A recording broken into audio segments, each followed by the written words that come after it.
He may live in Toronto. He may be known for Hollywood hit comedies such as Knocked Up, Tropic Thunder, and This Is the End.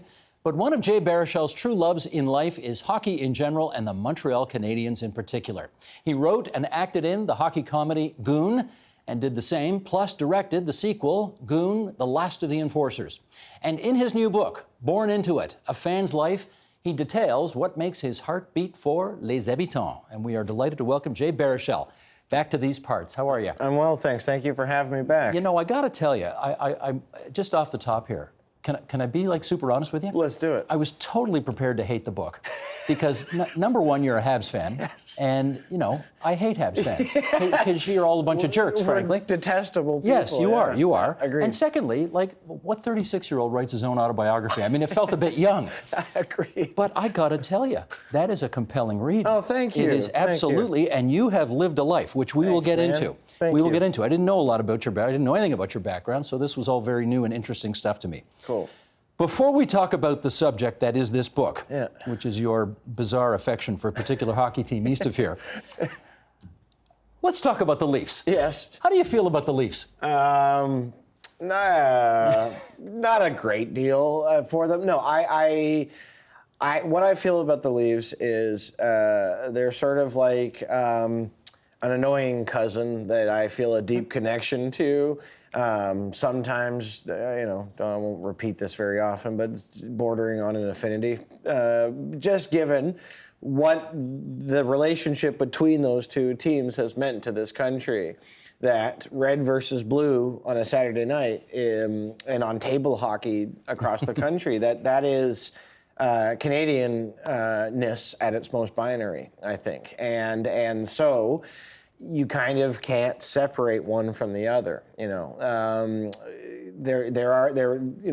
no Habs without the Leafs and vice versa, and obviously this season and last year you guys are getting increasingly more exciting and threatening, which is good news for Habs fans.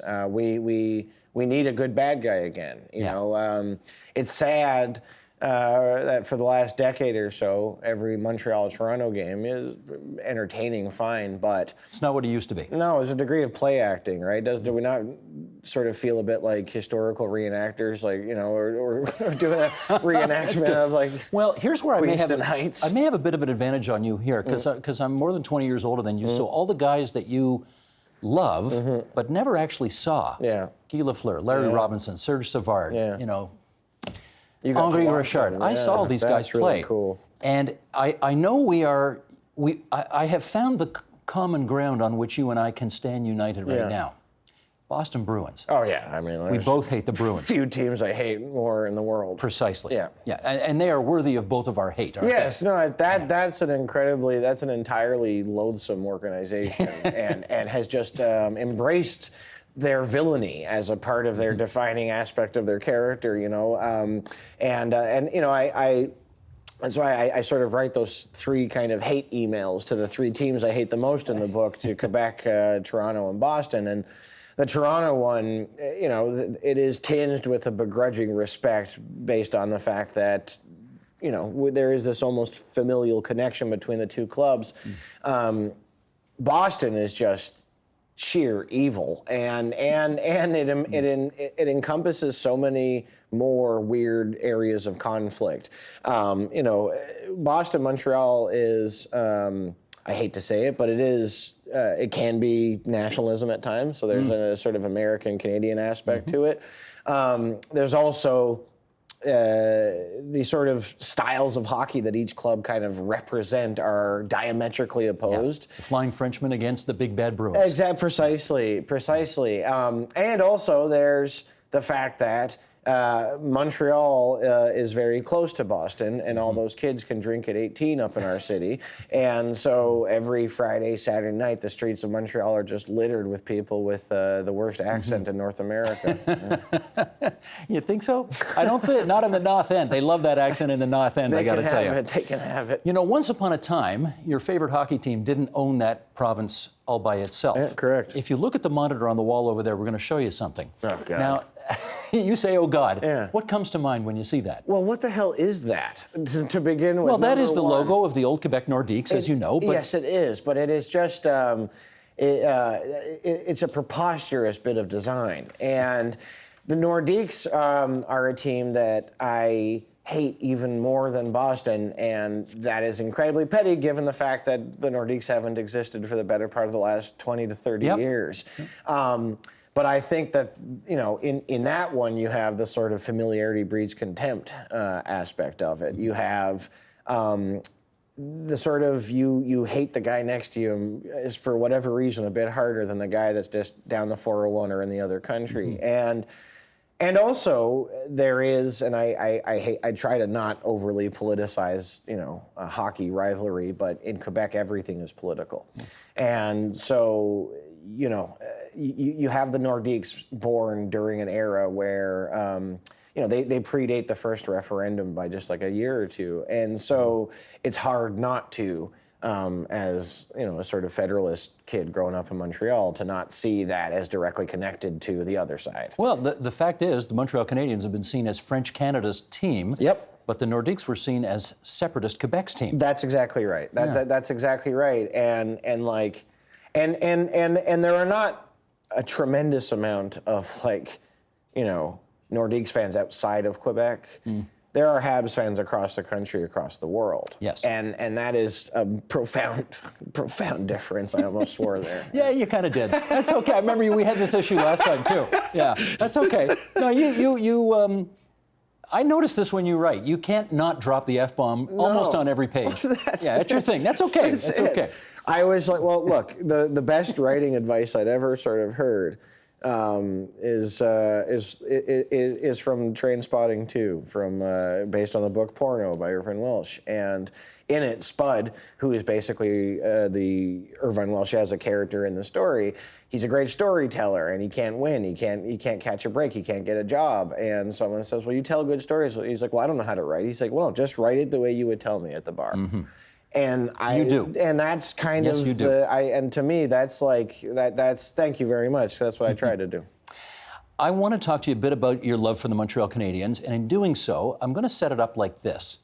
Bob Costas, who's a great broadcaster in the United States, never had much of a relationship with his father, like you. And he said the only time that the two of them ever really bonded was when they went to see the Yankee games, right? They went to Yankee Stadium, they watched the New York Yankees play. And over baseball, they could find whatever they were not able to find in the rest of their lives. Sure. How much of your love for the Montreal Canadiens is based in that? A great deal of it. A great deal of it. It's sort of like I have a real sense of where I come from, and I am incredibly proud to be born into the two families that I was born into, and I am very proud of my father's family's heritage and my mother's family's heritage, and the Habs are part of that. Explain that. Your father was? My father, well, so my father... Your father was Jewish, your mother was Catholic? Yeah, but like, in addition to being Jewish, he was Sephardic Jewish. And his father grew up speaking Italian in Alexandria, Egypt. So it was other, right? And then my mom is 6 of 8, kind of a family full of Irish Catholic stereotypes, crucifix over every doorway, all that, you know, educated by nuns, all that stuff. But one thing those two families had in common, and one thing that I was sort of, born into is this cult of appreciation for the Habs. And, you know, my dad was a very, very, very different man than I am. And we were at odds a lot of the times. But two of the most important things in my life, my love of the Habs and my love of cinema, I can draw a direct line straight to him. He's responsible for both of those kind of afflictions I suffer.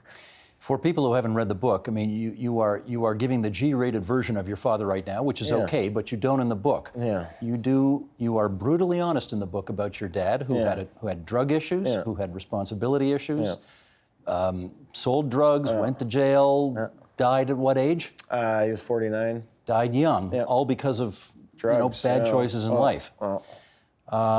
Yeah, you're not that guy, obviously. No. And you didn't have much of a relationship with your dad as a result of all of that. Indeed, yeah, it drove quite a wedge, and my mom, God bless her, she shielded my sister and I from any of it for as long as she could. So she, was married to my dad for about 17 years. So, and then she finally got to her wit's end. And well, it's like there's only so many times you can sort of threaten that, she would tell my dad, you got to clean yourself up or you're going to lose me and the kids.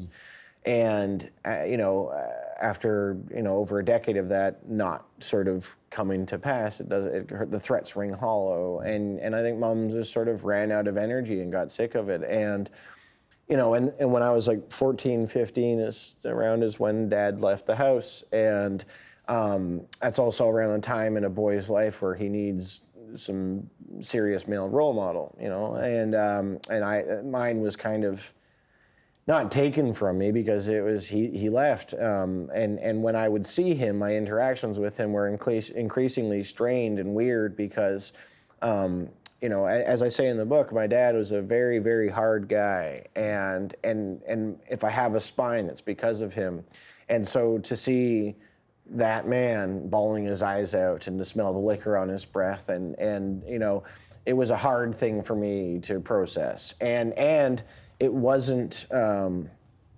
it was only kind of hurting me. And so I made an educated decision at 16 that, I'm a mama's boy, I'm close with my mom, I'm close with my sister, I've got friends in my life I really care about.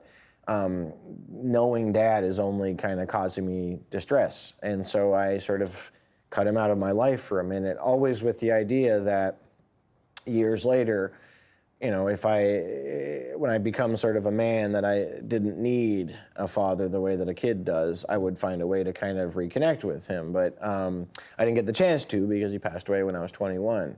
So, I was left with a whole bunch of unresolved issues. I don't want to play amateur shrink here, but I do wonder if part of your affection for the Canadiens hockey team is that, there's 20 guys. There's the male influence that you may not have had in your home life. Yeah, right there. Indeed, and there's like there's that. There's there's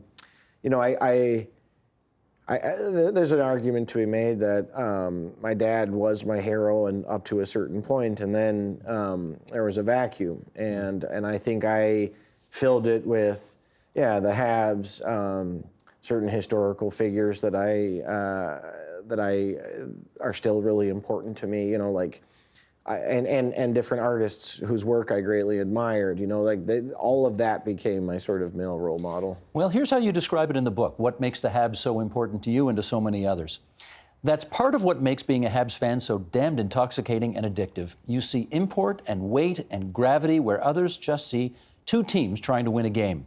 You are witnessing the physical representation of a culture asserting itself, while also kneeling in reverence to its sacred past. It is mystical sport as a companion for public Catholicism, and public Catholicism reduced to mystical sport. That's very well said, Jay, I've got to say. Thanks, Dave. The Habs, though, I think it's fair to say, if you look at any sports team, 31 teams in the NHL, 32 NFL teams, 30-some-odd NBA teams, 8 CFL teams, this team plays a cultural role that none of the rest of them does. No, I think that's fair to say. I think so.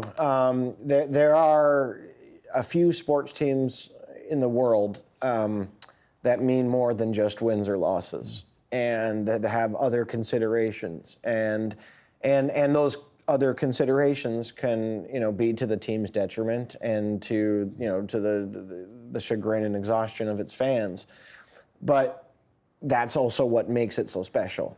And so because an easy thing that people give the Habs crap for is they'll say oh, so no matter what, the Habs coach has to be bilingual. I said, well, you're damn straight he does. Why would you expect that he does?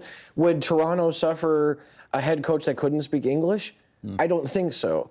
And so it is, and these roster spots left open for Quebecois lads, we need that. Yes. Sometimes it would be nice to root for a team that cares only about winning as many games as you can.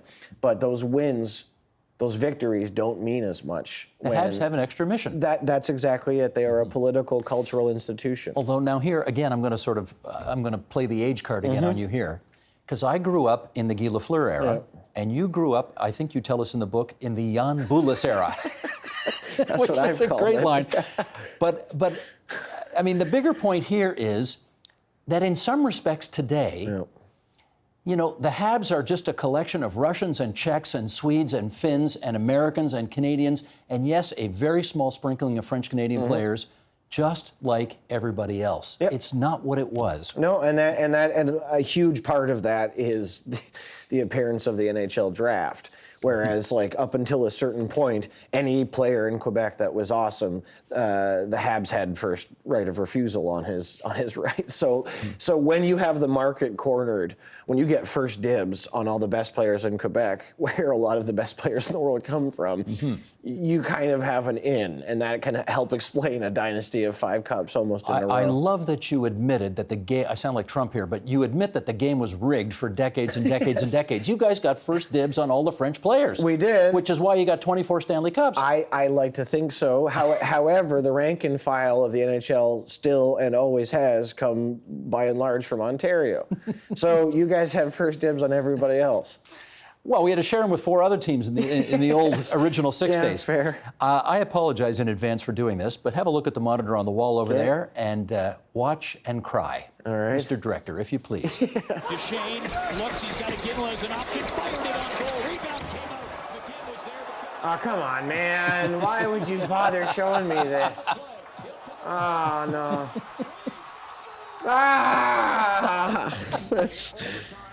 I mean, no, not this one. Not this one. I was in an apartment in New York City. I was screaming my ass off at 3 o'clock in the morning because I taped it. That's hard, man. Well, let's follow it up with this, shall we? We got one more little snippet here. He does a pretty good impression. Go ahead, Sheldon. Let's roll it, please. Goes out here, now look at this. He goes out here, you do that, and I'm telling you, back in the day when we had Semenko and these guys, they took care of that stuff. PK, he's a good player. I mean, he's no Bobby Orr. He's a good player. There's Mr. PK Subban doing an awesome Don Cherry. Good Canadian point. Yeah. I think it's been 2.5 years since PK was traded to the Nashville Predators, of all places, that hockey hotbed. Yeah, why not? When that happened, what did you think? I was apoplectic and infuriated and heartbroken. And then as soon as I felt all those, I was ashen, ice cold, because it was like, yes, proof positive of it appeals to, it answers and confirms every cynical instinct and emotion you feel as a Montrealer. It is just so bloody silly and avoidable and wholly without merit, you know. And poor Shea Weber is a casualty of this, just as we are. He's the guy who came from Nashville to Montreal. Because that's a guy that any other trade that would yield Shea Weber in a Habs sweater is a massive victory, but not that one. And did it test your faith in the Habs?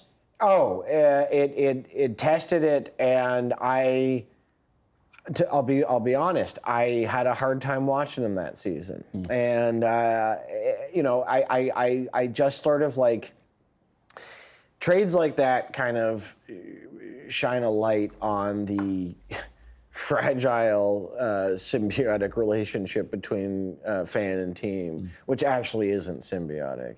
It's very one way at Yes, the end of the day, yes, isn't it? it is. The team will do what the team does.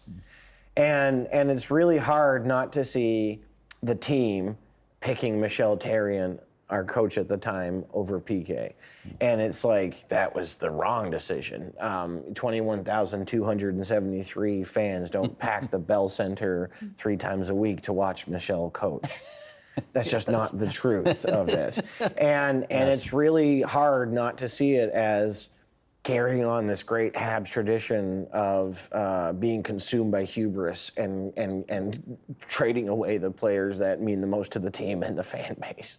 And so it's bad mojo. It's a continuation of the Patrick Waugh curse, as far as I'm concerned. Because it happened to him too. Yeah. There are a few different characters in your book, Jay, and one of the characters is named Sean. Yeah. Who is a sports radio guy, and he has this to say live on the air. Here we go, Mr. Director, if you please. The NHL, the Habs, this radio station, it's all, I'm going to say effed. None of it actually means anything. None of this is actually life or death. It's all just some silly effing pantomime that we all put ourselves through time and time again because the reality of our lives is too depressing without it. We are all alone, all of us. And the CH is just the mask our faceless need to be loved puts on. So fine, let it distract you. Let it allow you to feel like you're part of something. But make no mistake, it's all nothing. Nothing. There is nothing actually there. Hockey is not important. The Habs are not important. Now, you wrote it and you're laughing as I read it back to you. But what does Jay Baruchel think of what Sean wrote? He's not wrong. That's the point. Like that he is right and wrong at the same time. He's not wrong, but he's so wrong. Yes, that's exactly right. Because, like, well, what's important? Being a good person, playing by the rules, paying your taxes, taking care of your family, having food in your stomach, working hard. That stuff's important. Whether or not a group of millionaires succeed at their hockey games each week, it's not important. And the role you play in them winning that game is like, you know, that's let's be honest. What did I contribute? You know, but it is everything too, you know, and I think that's like a great thing that, like, you know, because if you were to use only like utilitarian kind of criteria to dictate what's important in a life, well, I think you'd have a really boring life with no sort of love in it. And so I think that being a Habs fan and what he's saying there, stuff's as real as we want it to be, you know, and there's a certain sort of, one could make an argument that, one can make an argument that all politics is play acting as well, and that it's all bread and circus, that all of it is bread and circus. However, I like bread and I like the circus sometimes. Yes, it's good stuff sometimes. That's it. Well, speaking of good stuff, can I take you back to the dead of night in Manitoba some years ago? Yeah, please do. Here's a clip from Goon, Once Upon a Time. Mr. Director, if you please.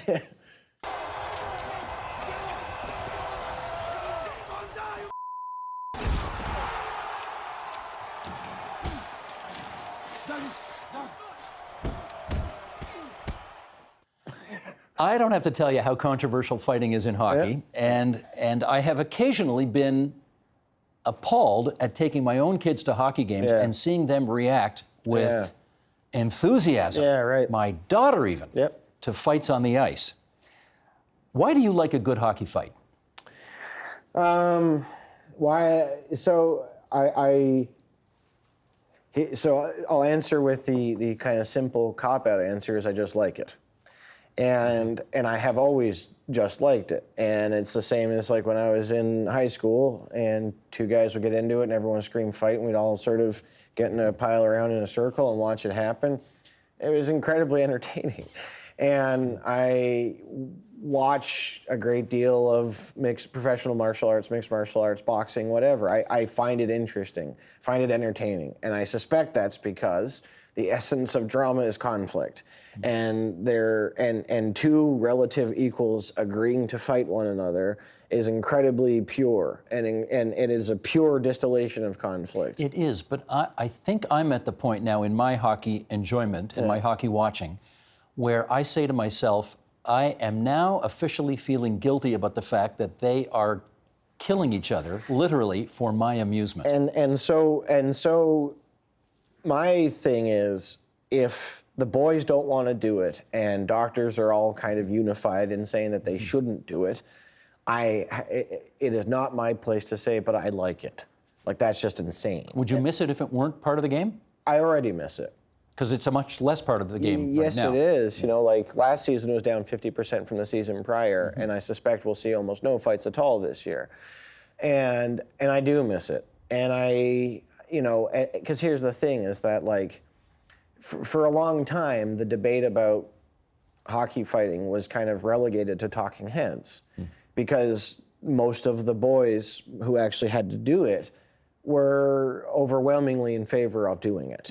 That's how they made a living. That's how they made a living, and A good living. And by the way, their opinions and relationships to fighting are as diverse as the rest of us. There are players that did it because they had to, and that was their only way of getting ice time. There are those that did it and hated it. There are those that adored it, and nobody can deny being in a stadium where everyone's on their feet watching your guy beat the bad guys. Yep. There's not there. That's it, man. We all went to that stadium or tuned into that broadcast to watch a very binary experience, to watch the good guys beat the bad guys. So watching one of each duke it out is the purest extension of that. However, we know much more about repercussions, and we have a much better understanding of what the long-term effects of choosing that as a way of life are, which is something we touch on in the second Goon flick. Like, so any of our love or lionization of this job was always taken with the medicine of knowing that this is a very dangerous way to spend time, but would anybody... It's the Muhammad Ali thing, man. It's like, and I don't know that he'd have done his life any differently. Right. But We have a little special feature planned, but before we do that, I have one last question to ask you. Please. What is Canada's team? You know the right answer here. I do, sadly. You do know the right answer here. And what's the right answer? It's the Montreal Canadiens. Oh my, that is just so not true. Well, it has been proven. There's data that proves it. The Globe and Mail has proven it. Like, there are more Habs fans across the country than Leafs are number 2. Leafs are number 2. Oh, gosh. But I hate to break it to you, having just toured this whole country from Calgary to St. John's, there are Habs fans in every city. There are Leafs fans in every city. Of course there are. Yes, of course. Yes, because when the Leafs go on the road in Western Canada, we only ever lots of had fans. 2 teams for a long time. Okay. But the difference is one team won way more often than the other, which might have something to do with it. I rest my case for the first thing I said when you came out here, which is all Habs fans are jerks. They really are. They really are. I don't deny that. Jay, Yes. Through the magic of television, we are going to do something a little bit different right now, Yes. okay? Yeah. And stay tuned. Here we go. You ready? Now, how is that for the magic of television? A strange Not sensation. bad, eh? Who are you wearing? What number? I got Richer on my back. Stéphane Richer. Last Habs to score 50 goals. Okay, that's cool. I got Ronnie Ellis on my back, number 6. Cool. We thought it would be fun to kind of finish off here today with me asking you a few trivia questions about the Montreal Canadiens and you asking me a few trivia questions about the greatest team in Toronto. Canada. Yeah, all right, cool. So we're going to do 3 each. We'll go. Let's go back and forth. All right. And I see on the jumbotron here we're actually going to keep score. All right. This is either going to be wonderful or incredibly embarrassing. So here we go. Are you ready, Probably Mr. a bit of Baruchel? both, yeah. All right. Here's my first Habs question for you. Who is the all-time franchise leader for the Montreal Canadiens in penalty minutes? He has 2,248. Oh, wow.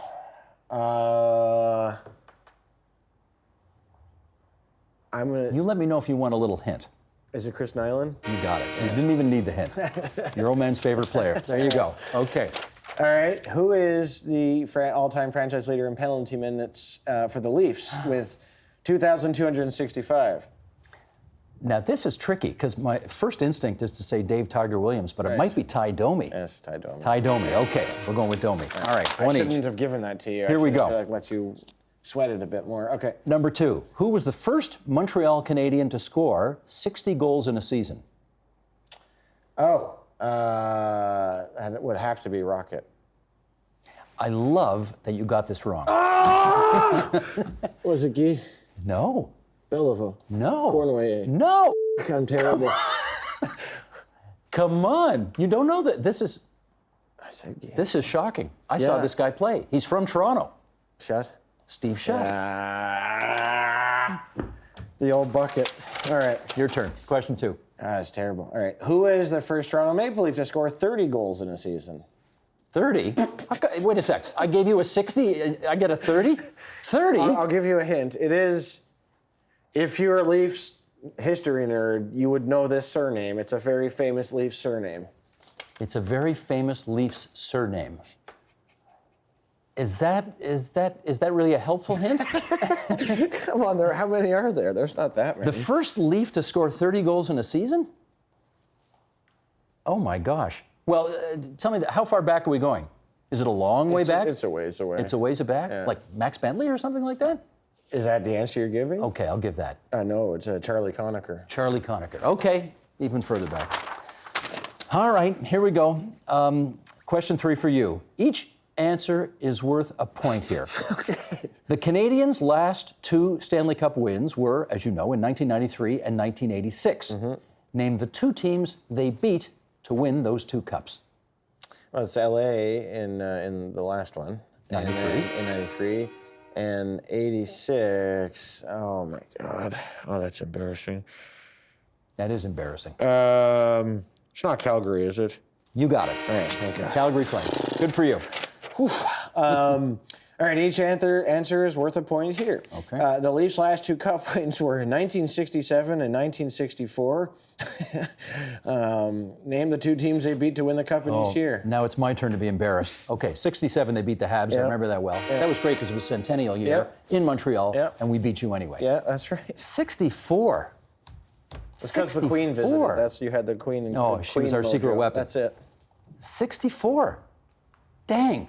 I don't remember who it was in 64. I'm thinking it was either Chicago or Montreal, but I'm not sure which. Do you want to commit to an answer? All right, I'll say the Habs. It's Detroit Red Wings. I was totally out of it. Sir, I guess I have to yield to you. The final score is Jay 3, Steve 2. Not bad. I'll take it. Does that mean the Habs really are better than the Leafs? It certainly means today they are. It was a delight having you on the program. Likewise. Born Into It, A Fan's Life is the name of the book, which I so thoroughly enjoyed. Thank you. Jay Baruchel, great to have you Thanks here. for having me, Steve. Not at all. My pleasure. The Agenda with Steve Bacon is brought to you by the Chartered Professional Accountants of Ontario, helping businesses stay on the right side of change with strategic thinking, insightful decisions, and business leadership. Are you on the right side of change? Ask an Ontario CPA.